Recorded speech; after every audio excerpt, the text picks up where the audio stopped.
Hello everyone, good morning and welcome to ambitiousbaba.com. We are back with our daily current affairs. तो चलिए जानते हैं 29 जुलाई के current affairs क्या हैं। आगे बढ़ने से पहले मैं आपको बता दूं हमारे टेलीग्राम चैनल का लिंक, आज की क्लास का पीडीएफ का लिंक और हमारे करंट अफेयर्स ऐप का लिंक सभी नीचे डिस्क्रिप्शन बॉक्स में है, वहाँ से आप उसे चेकआउट कर सकते हैं। ऑल्सो अगर आपने हमारे यूट्यूब चैनल को अभी तक सब्सक्राइब नहीं किया है तो प्लीज़ सब्सक्राइब कीजिए और वहाँ पर एक बेल आइकन है उसे ज़रूर प्रेस कीजिए ताकि कोई भी वीडियो नोटिफिकेशन आप मिस नहीं करें फ्रॉम एम्बिशियस बाबा। तो चलिए बढ़ते हैं आज के क्वेश्चंस की तरफ। पहला सवाल, इनमें से किस देश को भारत ने 10 ब्रॉड गॉज लोकोमोटिव्स सौंपे हैं? 5 ऑप्शन है हमारे पास, तो चलिए the answer is C Bangladesh. Bangladesh को हाल ही में भारत ने 10 ब्रॉड गॉज लोकोमोटिव्स दिए हैं ग्रांट असिस्टेंस के तौर पर। तो चलिए पहले थोड़ी टेक्निकल डिटेल्स जान लेते हैं। ये जो 10 ब्रॉड गॉज लोकोमोटिव्स हैं, इनके एक्सपर्ट्स की माने तो इनकी जो रेसिडुअल लाइफ है वो 28 साल और उससे ज़्यादा है, कि मिनिमम 28 साल ये चलेंगे। और इसके अलावा जो इनकी स्पीड होगी वो होगी 120 किलोमीटर पर आवर की स्पीड पे ये दौड़ सकते हैं। तो चलिए अब इसकी डिटेल्स जानते हैं। तो जैसा कि हमने क्वेश्चन में पढ़ लिया है कि भारत ने 10 रेलवे लोकोमोटिव्स दिए हैं बांग्लादेश को 27 जुलाई को ग्रांट असिस्टेंस के तौर पर, और इसके तहत जो दोनों देशों के बीच में जो कनेक्टिविटी और इंफ्रास्ट्रक्चर है उसे इम्प्रूव किया जाएगा। नई इनिशिएटिव्स लिए जाएंगे ताकि इंडिया और बांग्लादेश के बीच में ट्रेड बूस्ट हो सके और नए सप्लाई चेन्स क्रिएट किए जाएंगे। ये एक वर्चुअल सेरेमनी के माध्यम से दिया गया था जिसमें हमारे रेलवे मिनिस्टर पीयूष गोयल भी शामिल थे। और ये जो मूव है भारत का, ये उनका नेबरहुड फर्स्ट पॉलिसी के तहत है। तो चलिए बांग्लादेश के बारे में कुछ जान लेते हैं। बांग्लादेश का कैपिटल है ढाका, बांग्लादेश की करेंसी है बांग्लादेशी टाका और बांग्लादेश के पीएम का नाम है शेख हसीना। बढ़ते हैं दूसरे क्वेश्चन की तरफ। दूसरा सवाल, इनमें से किस देश के डेप्यूटी प्रधानमंत्री महदी मोहम्मद गुलैद को अपॉइंट किया गया है as the interim prime minister? 5 option है हमारे पास, तो चलिए the answer is B Somalia. Somalia की deputy prime minister Mahdi Mohammed Guled को अपॉइंट किया गया है as the interim prime minister. चलिए इसकी डिटेल्स हम जान लेते हैं। सोमालिया के जो पूर्व प्रधानमंत्री है हसन अली खैरे, उनके अगेंस्ट में एक नो कॉन्फिडेंस का वोट दिया गया था जिसके कारण उन्हें अपनी जगह छोड़नी पड़ी। और प्रेजेंट में जो डेप्यूटी प्राइम मिनिस्टर थे महदी मोहम्मद गुलैद, उन्हें अपॉइंट किया गया है as the interim prime minister of Somalia. तो चलिए सोमालिया के बारे में कुछ बात कर लेते हैं। सोमालिया का कैपिटल है मोगादिशु और सोमालिया में 2 करेंसीज चलती है। पहली है यूनाइटेड स्टेट्स का डॉलर और दूसरा है सोमाली शिलिंग। बढ़ते हैं तीसरे क्वेश्चन की तरफ। तीसरा सवाल, किस देश के इंटीरियर मिनिस्टर हिचेम मेचिची को उनके नए प्रधानमंत्री के रूप में नामित किया गया है? 5 ऑप्शन है हमारे पास, तो चलिए the answer is C Tunisia. Tunisia के इंटीरियर मिनिस्टर हिचेम मेचिची को उनके न्यू प्राइम मिनिस्टर के रूप में नामित किया गया है। चलिए डिटेल्स जान लेते हैं। 46 वर्षीय लॉयर जो कि ट्यूनिसिया के इंटीरियर मिनिस्टर है हिचेम मेचिची को अपॉइंट किया गया है as the next prime minister after जो पूर्व प्राइम मिनिस्टर थे ट्यूनिसिया के एलिस फकफक ने रिज़ाइन कर लिया था अर्लियर इस महीने में। उनके ऊपर कुछ चार्जेस थे कि उन्होंने अपना जो कॉन्फ्लिक्ट ऑफ इंटरेस्ट के चार्जेस थे कि उन्होंने अपना जो इंटरेस्ट है एक कंपनी में वो डिस्क्लोज नहीं किया है, इस कारण उन्हें रिज़ाइन करना पड़ा। चलिए ट्यूनिसिया के बारे में कुछ बात कर लेते हैं। ट्यूनिसिया का कैपिटल है ट्यूनिस और इसकी करेंसी है ट्यूनिसियन दिनार। बढ़ते हैं चौथे क्वेश्चन की तरफ। चौथा सवाल, इनमें से किस बैंक ने यूनिकेन के साथ हाथ मिलाया है जिसके तहत वो ओमनी चैनल सिक्योरिटी यूज़ करेंगे ताकि उनकी जो इंटरनेट बैंकिंग चैनल्स है उसे और सिक्योर किया जा सके।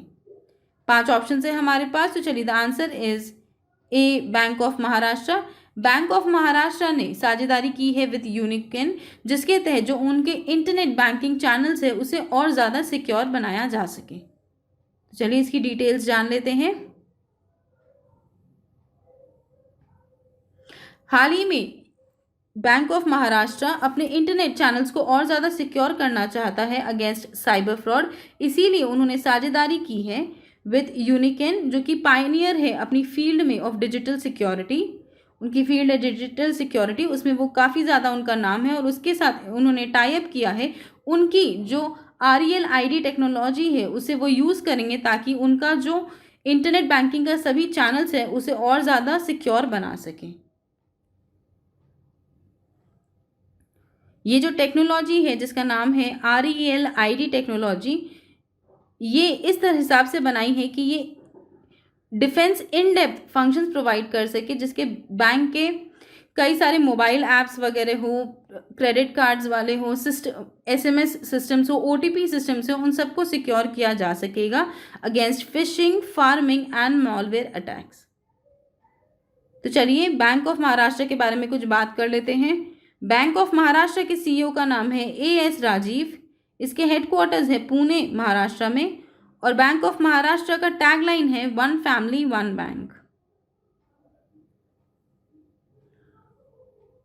बढ़ते हैं 5वें क्वेश्चन की तरफ। 5वां सवाल, भारतीय रेलवे के IRCTC ने इनमें से किस बैंक के साथ मिलकर एक को ब्रांडेड कॉन्टैक्टलेस क्रेडिट कार्ड रुपए प्लेटफॉर्म पे लॉन्च किया है? 5 ऑप्शन है हमारे पास, तो चलिए the answer is C, state bank of India के साथ इंडियन रेलवेज का IRCTC ने मिलकर एक को branded contactless credit card launch किया है अपने रुपए प्लेटफॉर्म पे। तो चलिए इसकी डिटेल्स जान लेते हैं। जैसा कि हमने ऑलरेडी आपसे बात किया है कि SBI कार्ड्स और Indian railway catering and tourism corporation limited यानी कि IRCTC ने 28 जुलाई को लॉन्च किया है IRCTC SBI कार्ड रुपए प्लेटफॉर्म पे। इस कार्ड के कई सारे फ़ायदे हैं, उनके यूज़र्स को बहुत सारे इसमें फ़ायदे मिलेंगे, तो चलिए वो डिस्कस कर लेते हैं। इसमें जो फ्रीक्वेंट रेलवे ट्रैवल्स हैं उन्हें काफ़ी ज़्यादा रिवॉर्ड्स मिलेगा, और इससे वो कई ज़्यादा सेविंग्स कर सकेंगे। अगर वो इस कार्ड के माध्यम से पेमेंट करते हैं तो उन्हें मैं आपको बताती हूँ क्या क्या चार्जेस वगैरह मिलेंगे। जितने भी AC बुकिंग्स हैं उन्हें 10% उस पर कैशबैक वैल्यू मिलेगी। उन्हें फ्यूल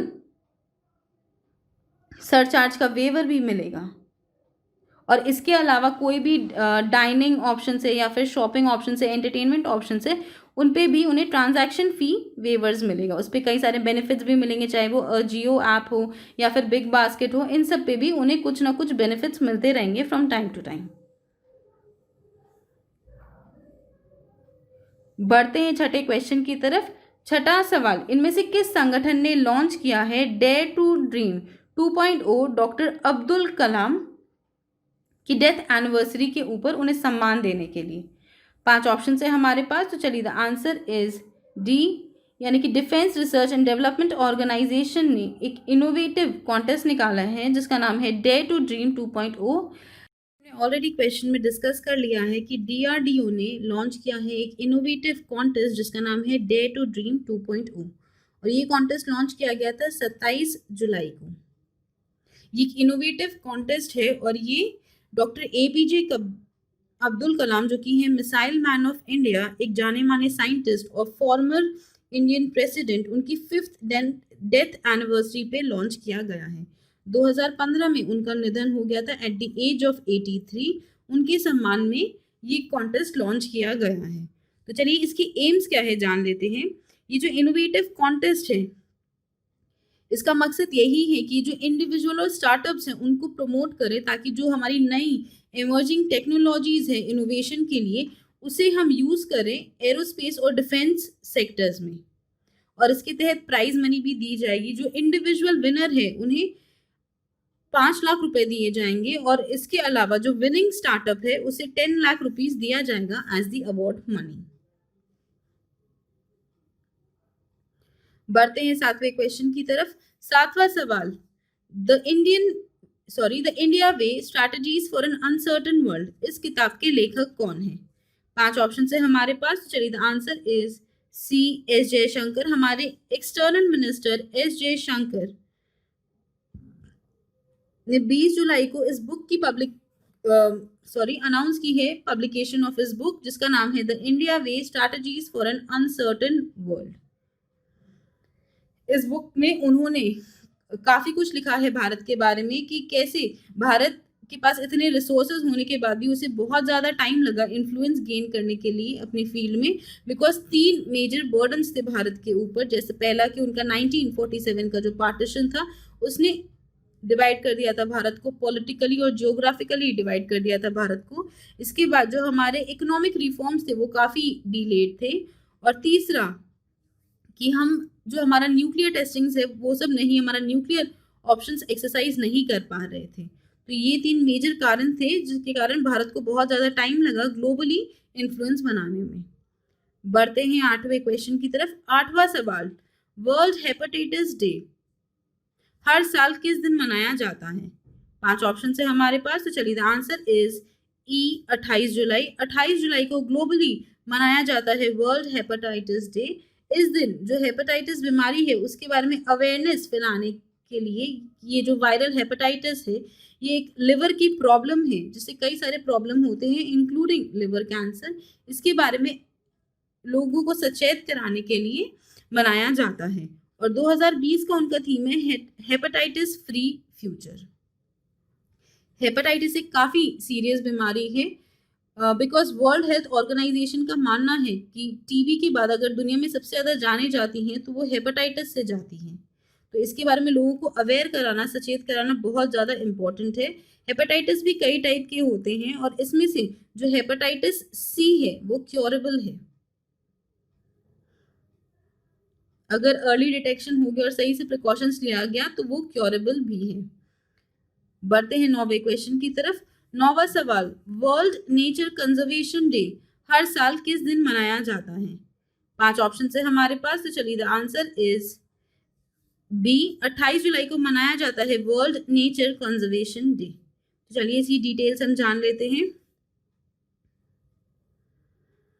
28 जुलाई को जैसा कि हमने ऑलरेडी डिस्कस किया है कि वर्ल्ड नेचर कंजर्वेशन डे मनाया जाता है, जिसके तहत एक हेल्दी इन्वायरमेंट की क्या इम्पोर्टेंस है, क्यों ज़रूरी है वो एक स्टेबल और हेल्दी सोसाइटी के क्रिएशन में, इसे हम एक्नॉलेज कर सके। ऐसे क्या स्टेप्स ले सके कि हम हमारे पर्यावरण को कंजर्व के रख सके ताकि जो हमारी फ्यूचर जनरेशन है उन्हें कम से कम परेशानी हो। ऐसे हम सस्टेनेबल मेथड्स अडॉप्ट कर सके, पार्टिसिपेशन हो सके from people all over the world, और एज रिस्पॉन्सिबल ह्यूमन बींग्स हम पार्टिसिपेट करें in protection and conserving our nature. तो चलिए जुलाई में और कौन कौन से इंपॉर्टेंट डेज है एक बार डिस्कस कर लेते हैं। 1 जुलाई को मनाया जाता है doctors day and national postal workers day. 2 जुलाई को मनाया जाता है वर्ल्ड स्पोर्ट्स जर्नलिस्ट डे। 6 जुलाई को मनाया जाता है वर्ल्ड जूनोसिस डे। 7 जुलाई को मनाया जाता है वर्ल्ड चॉकलेट डे। 11 जुलाई को मनाया जाता है वर्ल्ड पॉपुलेशन डे।